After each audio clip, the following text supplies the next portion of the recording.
State Fire Marshal. And on behalf of our Marshal, Larry Flowers, we appreciate Prevent Blindness and having our office being a nexus to the message today. So with that, good afternoon. And we have several items on display over here for you to take a look at, whether you have had the opportunity previous to this starting of our conference this morning, but we'll be around to also share with you some of the things we are concerned about with those commercial fireworks that are on display.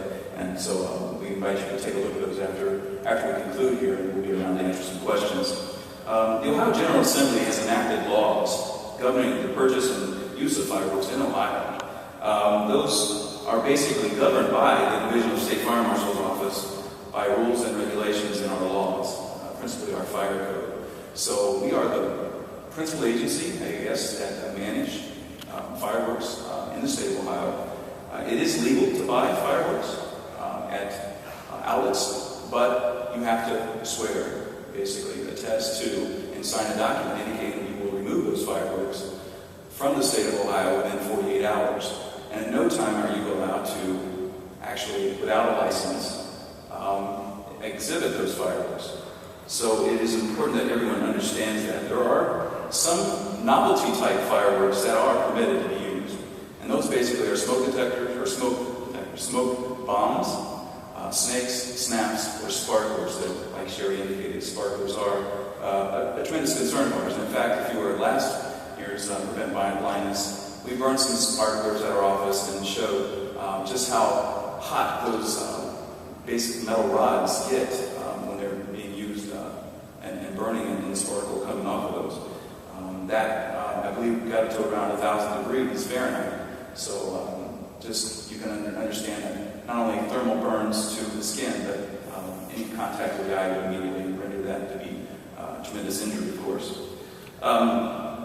Fireworks may not be legally discharged, unless it's done by a licensed exhibitor.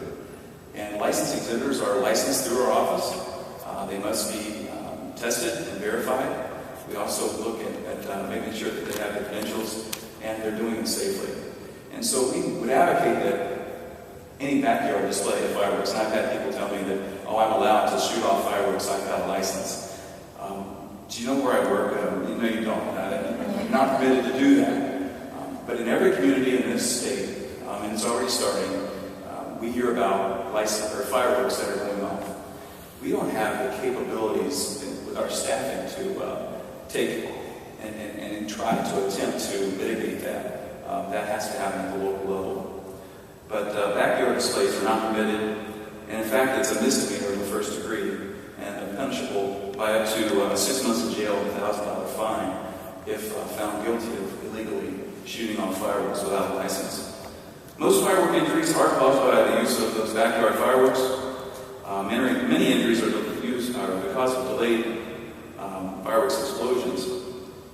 Basically, something that was lit off didn't actually react, and the curiosity comes up and grabs hold of it, and it still may be burning and goes off. So we've had a lot of that in Ohio. There's also a lot of debris that will be coming down from aerial fireworks, and mishandling of sparklers is a major problem. But also sparklers cause fires throughout our nation. Last year there were 17,000 fires ignited that were documented, and with tens of millions of dollars of damage. In Ohio last year we had about 10 fireworks-related fires causing about $22,000 in damage. So we're fortunate that we didn't have a tremendous amount of actual monetary value associated with fire loss, but the injuries were still there. We encourage people to only use authorized public fire displays. Those are the only ones that are legal to go to in Ohio. We encourage you to stay at a safe distance and allow the professionals to shoot off those fireworks. A safe distance would be basically a quarter mile away. If you're within that close proximity of an exhibit, you may want to relocate, because there are some commercial accidents that have occurred in Ohio as well. And we want to make sure that people are far enough away that if a mortar would tip over, that they're not going to be harmed. So stay at least a quarter mile away. Leave the lighting of the fireworks to trained professionals. Even non-lead fireworks are not always appropriate in large crowds. I'd like to take a moment also to remind everyone the importance of having working smoke alarms in your home and having an exit plan and having 2 ways out. It's important for us, as we are at an all-time low with fire death in Ohio, debris last year. And Marshall's message still is, we're not satisfied until we have no fire deaths. And I know that that's probably a goal that's probably a stretch goal we'll never achieve, but we certainly see a decline, and I think that it's happening because of the local fire agencies out there doing fire protection and prevention activities, and we want to continue that. But in the past 10 years, fireworks have caused, according to our records, 281 structure fires in Ohio, causing $4 million in losses. And the best early warning system of an event is a smoke alarm. So even if a smoke detector is activated because of a fire alarm or a fire at work, it's important that it's working.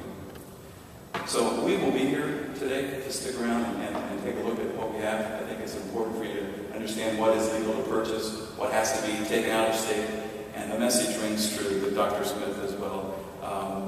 No backyard display is worth someone's injury, or especially a child. And I haven't worked in a large, pediatric setting in an ER, but I've been a paramedic for 33 years. I don't think that there's anything that has occurred to a human body that I haven't seen with regards to fireworks, from explosions to burns, and so it's something that I have to respect. With that, I'd like to turn it back over to Sherry.